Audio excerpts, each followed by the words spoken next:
Scott Mitchell here. I was thinking about today friendship. I got in contact with a friend. His name is Yuri, and I haven't been in contact with him for 4 or 5 years.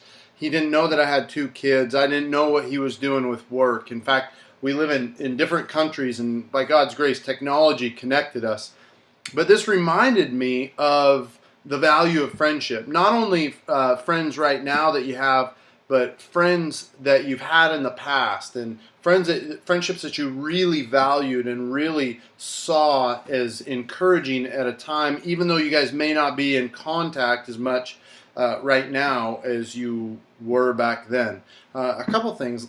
Let your friendships be different. Yuri and I spent over an hour on Skype talking and just reconnecting and actually not dwelling on the past but looking forward to the future. And it was a reminder of God's grace in my life on some of the things that he instilled in me and when I was a 20-year-old guy, when Yuri and I hung out constantly, that by God's grace those elements are still here today, and Lord willing they'll still be here 10 years from now. It's just a pattern of what God's been doing in my life. So that was very encouraging, and one reason why not to dismiss friendships from the past.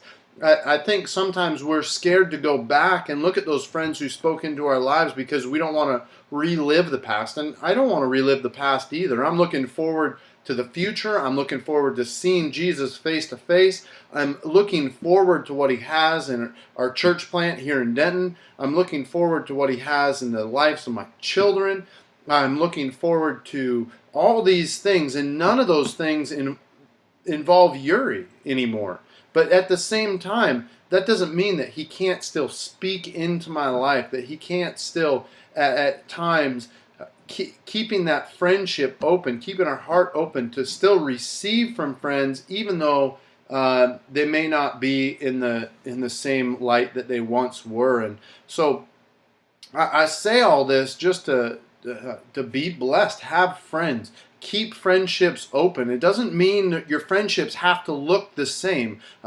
Yuri and I will never hang out every day like we used to. We will never go and do some of the things that we used to do. We can't. We're at different life stages. We're in different countries, for crying out loud. And so what that means, though, is if both he and I allow the friendship to morph and change and be what it is today and still love each other and still pray for each other and still be friends, then by God's grace, we can continue in our relationship and continue to speak into one another's lives. This has been reunited with a number of my friends over the last year, where they've just been reached out, reconnected, and it's been something that this conversation with Yuri just sparked, but it was something that was good and godly, and I walked away so encouraged from that call. So anyway, thanks, and look forward to talking to you again.